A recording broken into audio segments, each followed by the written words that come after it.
आज के ज़माने के लोगों को जिस चीज़ की उन्हें सबसे ज़्यादा ज़रूरत है वो है उनकी नींद। जी हाँ दोस्तों, आप लोगों ने बिल्कुल सही सुना। हम लोग आजकल इतने काम और ज़िंदगी में व्यस्त हो चुके हैं कि नींद के बारे में कुछ सोच ही नहीं पाते। यही वजह है कि आज के युग में इंसोमेनिया एक बहुत ही बड़ी बीमारी बन चुकी है।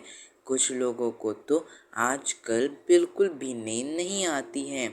इसीलिए आज के इंसानों में डिप्रेशन की एक समस्या भी काफ़ी ज़्यादा बढ़ चढ़कर पाई जा रही है।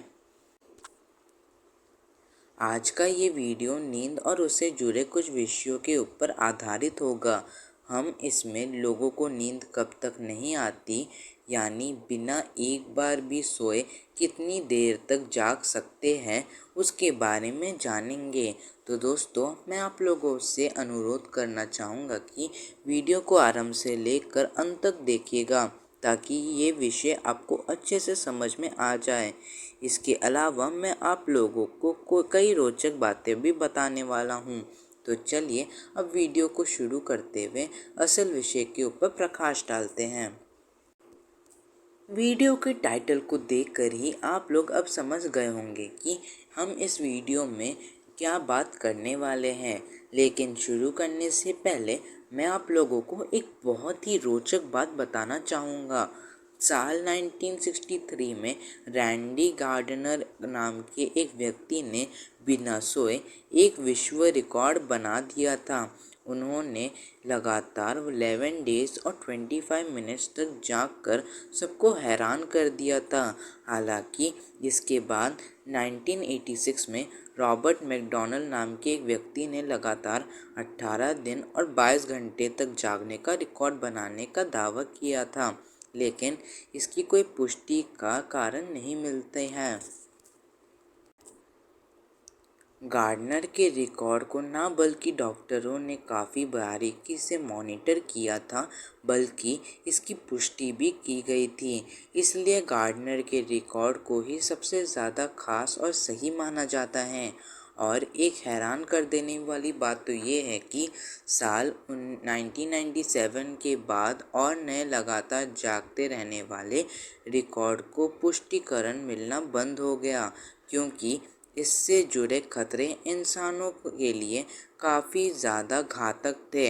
अब सवाल उठता है कि नींद के बिना लोगों का क्या होगा। मेरे कहने का अर्थ है, इंसानों के ऊपर स्लीप डेप्रिवेशन का क्या प्रभाव पड़ता है।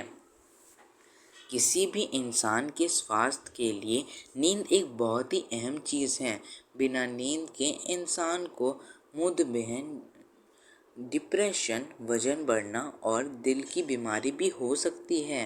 वैज्ञानिकों के हिसाब से इंसानों को हर 24 घंटे में औसतन 6 से 8 घंटे की नींद की ज़रूरत पड़ती है।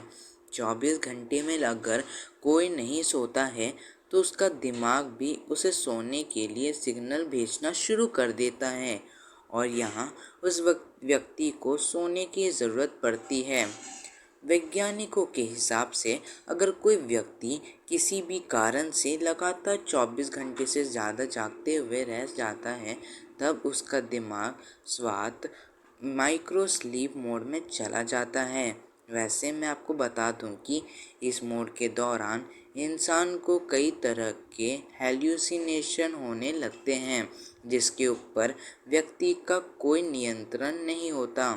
इंसान जितना भी कोशिश क्यों ना कर ले, परंतु उससे अपनी नींद किसी भी तरीके से पूरी करनी पड़ती ही है।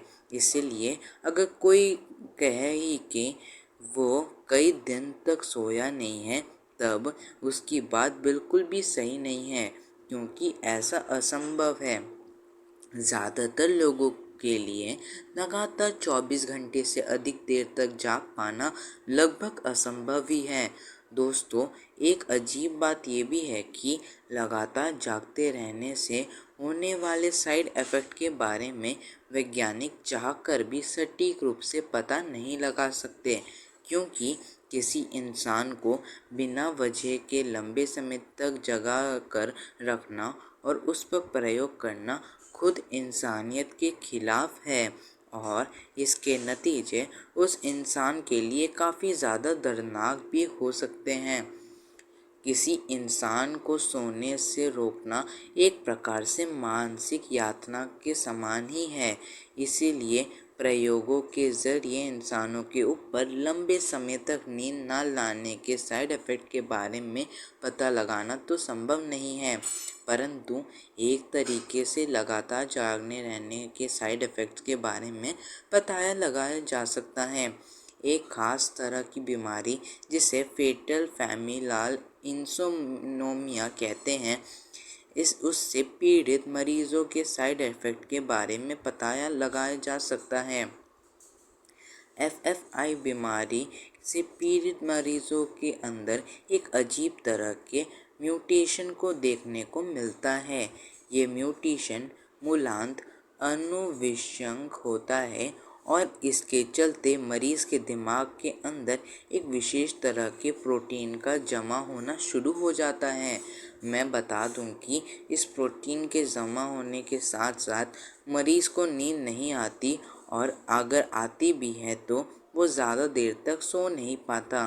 बीमारी की आखिरी अवस्था में मरीज़ की हालत इतनी ख़राब हो जाती है कि उसके बारे में शब्दों में कहा नहीं जा सकता।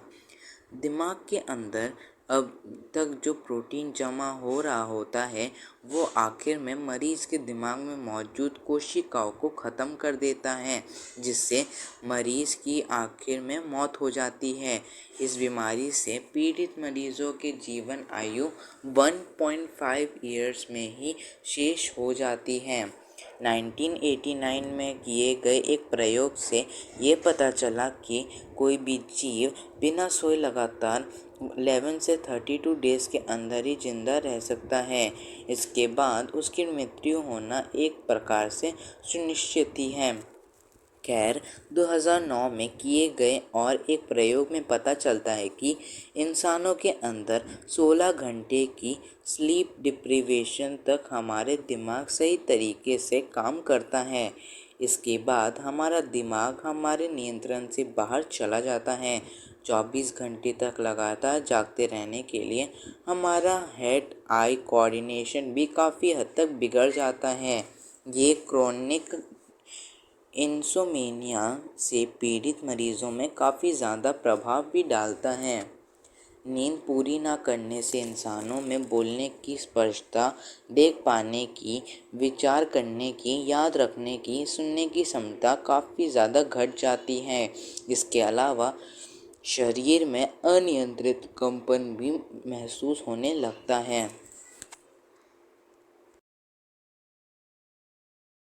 सो फ्रेंड्स, आज के इस नए वीडियो में बस इतना ही। अगर आपको ये वीडियो पसंद आया तो इसे लाइक कर दें